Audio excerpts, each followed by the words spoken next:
Breaking news చూస్తున్నారు. బంగ్లాదేశ్లో ఈరోజు తాత్కాలిక ప్రభుత్వం కొలువుదీరబోతోంది. రాత్రి 8 గంటలకు ప్రధానిగా ప్రమాణ స్వీకారం చేయబోతున్నారు యూనిస్. నోబెల్ శాంతి బహుమతి గ్రహీత యూనిస్ను తాత్కాలిక ప్రధానిగా ఎంపిక చేశారు విద్యార్థి సంఘాలు. దీంతో బంగ్లాదేశ్లో హింస అంశానికి సంబంధించి ఇప్పుడు క్వశ్చన్ మార్క్ వినిపిస్తోంది. బంగ్లాదేశ్లో హింస ఆగుతుందా? ఎందుకంటే పోలీసులు కూడా చేతులెత్తేసిన ఆ వైనాన్ని చూసాం. ఈ నేపథ్యంలో శాంతి భద్రతలను అదుపులోకి తీసుకొచ్చేందుకు రంగంలోకి దిగింది యువత. మరి ముఖ్యంగా మాజీ ప్రధాని హసీనా పార్టీకి చెందిన అవామీ లీగ్ నేతలకు సంబంధించి కూడా ఇప్పుడు ఆ మాట వినిపిస్తోంది. హిందువులే లక్ష్యంగా అల్లరి మూకలు అరాచకాలు సృష్టిస్తున్నాయి. అల్లర్లలో 470 దాటింది మృతుల సంఖ్య.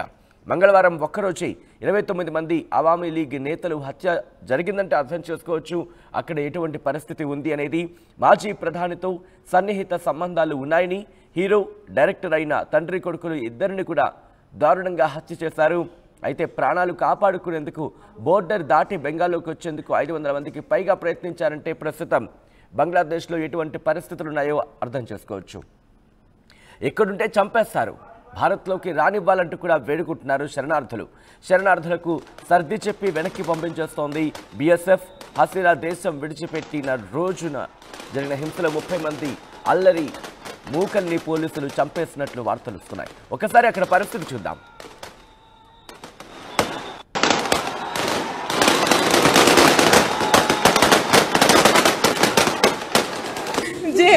দিশা লাইভ আমার বাঁচান বাঁচান সবাই সবাই বাঁচান বাঁচান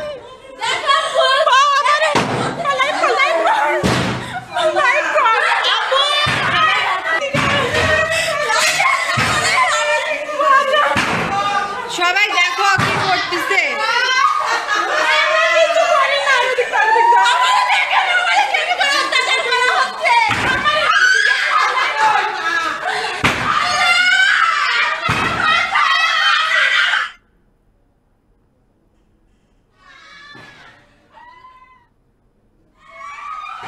মিছিল নিয়ে যাওয়ার সময় উল্টো দিক থেকে এসে আমার বাসার মধ্যে ঢুকে, আমার বাবা একজন ব্যবসা করে, সে তার ব্যবসার প্রতিষ্ঠান, আমার ভাই একজন ডাক্তার, ছোট কাকার ছেলে, তার চেম্বারও আমাদের বাসার মধ্যে।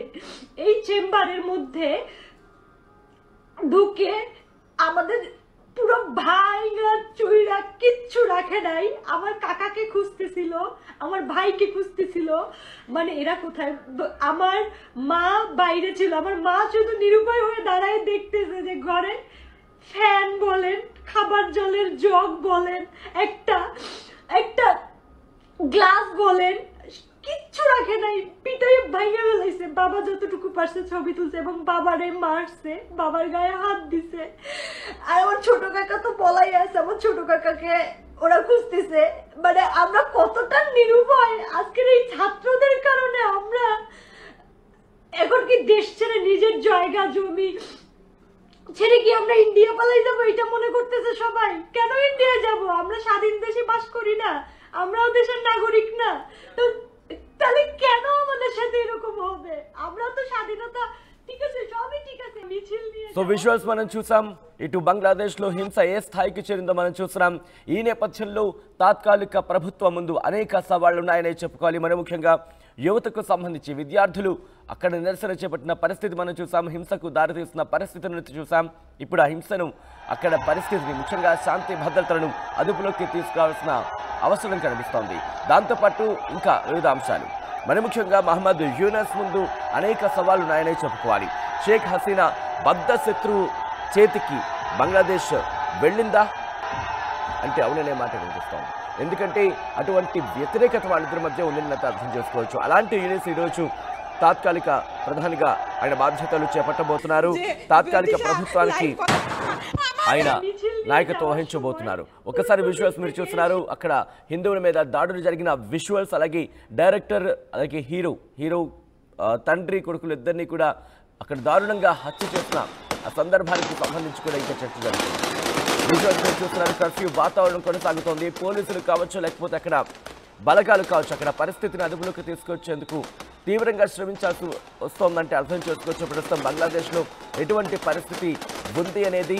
అయితే రిజర్వేషన్ అంశం కేవలం ఇక్కడ పైకి కనిపించేదే కానీ దానికి మించిన అంశాలు ఉన్నాయి. ఒక నిప్పు కణిక మాత్రమే, ఒక పెద్ద మంటను రాజేయడానికి అంటుకున్న ఒక చిన్న నిప్పు కణిక మాత్రమే ఈ రిజర్వేషన్ అంశం తప్ప మిగతావి చాలా ఉన్నాయంటూ కూడా చెప్తున్న సందర్భం ఇటు విపక్ష నేతలు.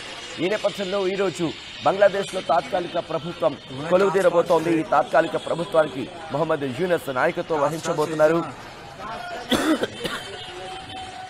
బంగ్లాదేశ్ నుంచి ప్రధానిగా రాజీనామా చేసిన తర్వాత షేక్ హసీనా భారత్కు వచ్చిన సందర్భాన్ని చూసాం. ఈ నేపథ్యంలోని షేక్ హసీనాకు బద్ధ శత్రువు, అవును దీర్ఘకాల రాజకీయ శత్రువుగా చెబుతూ ఉంటారు.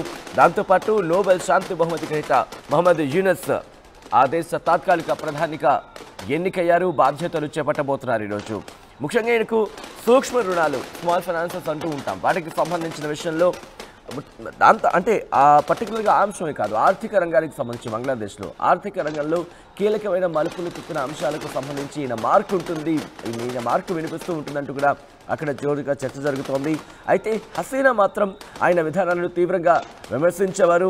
దీంతో స్థానిక కోర్టు ఈ మధ్యకి జైలు శిక్ష కూడా విధించింది. ఆయన దీన్ని రాజకీయ ప్రేరేపిత కేసు అంటూ కూడా ఆయన చెప్పుకొచ్చిన సందర్భం.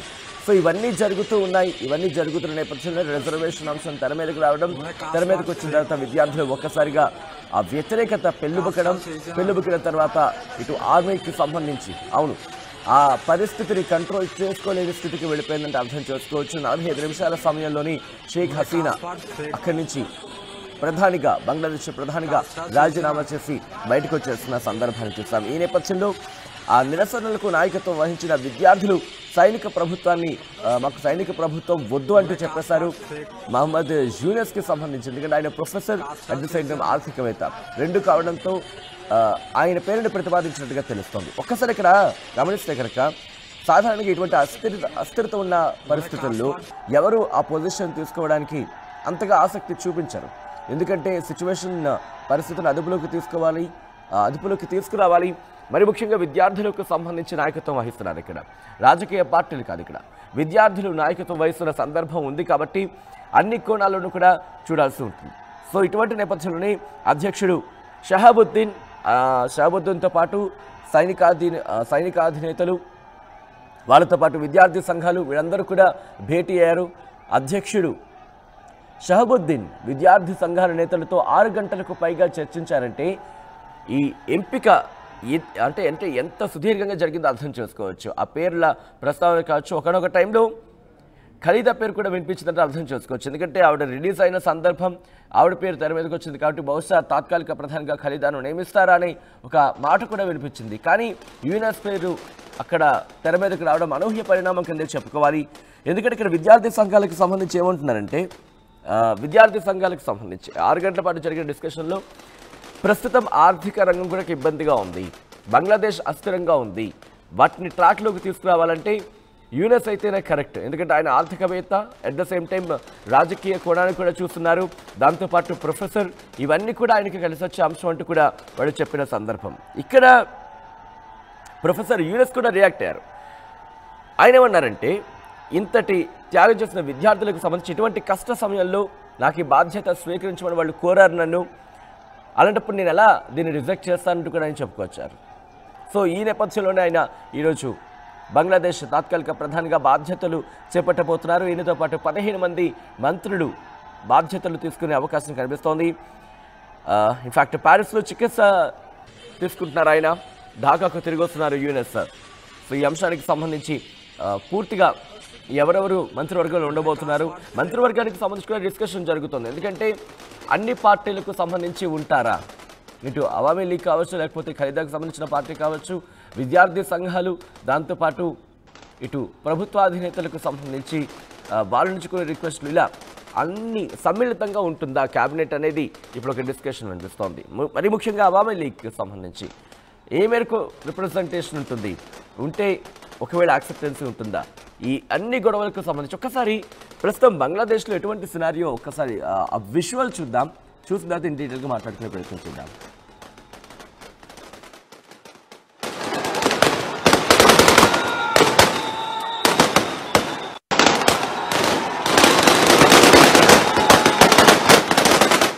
সময় উল্টো দিক থেকে এসে আমার বাসার মধ্যে ঢুকে, আমার বাবা একজন ব্যবসা করে, সে তার ব্যবসার প্রতিষ্ঠান, আমার ভাই একজন ডাক্তার, ছোট কাকার ছেলে, তার চেম্বারও আমাদের বাসার মধ্যে। এই চেম্বারের মধ্যে ঢুকে আমাদের পুরো ভাইঙা চুইরা কিচ্ছু রাখে নাই। আমার কাকাকে খুঁজতেছিল, আমার ভাইকে খুঁজতেছিল, মানে এরা কোথায়। আমার মা বাইরে ছিল, আমার মা শুধু নিরুপায় হয়ে দাঁড়ায় দেখতেছে যে ঘরে ফ্যান বলেন, খাবার জলের জগ বলেন, একটা একটা গ্লাস বলেন, কিচ্ছু রাখে নাই, পিটাই ভাইয়া ফেলাইছে। বাবা যতটুকু পারছে ছবি তুলছে এবং বাবারে মারছে, বাবার গায়ে হাত দিছে। আর আমার ছোট কাকা তো বলাই আছে, আমার ছোট কাকাকে ওরা খুঁজতেছে।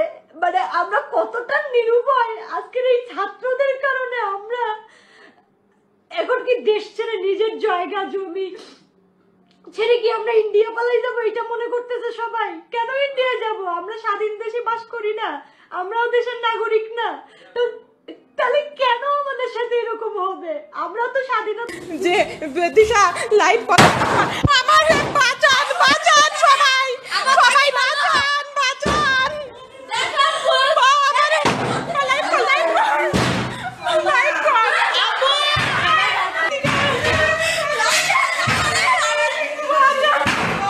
সবাই দেখো কি করতেছে।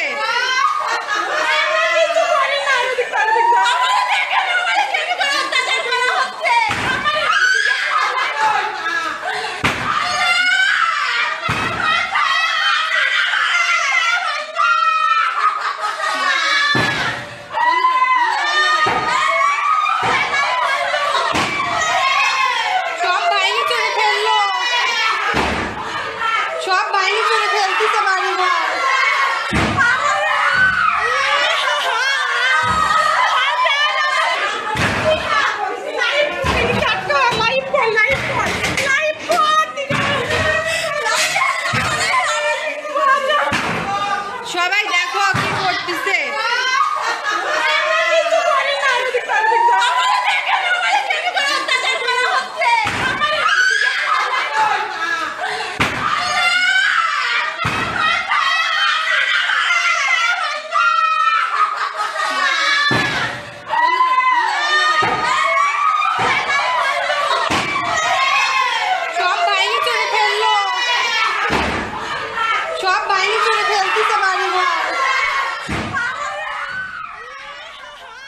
అది అక్కడ హిందువుల ఆర్తనాదాలు.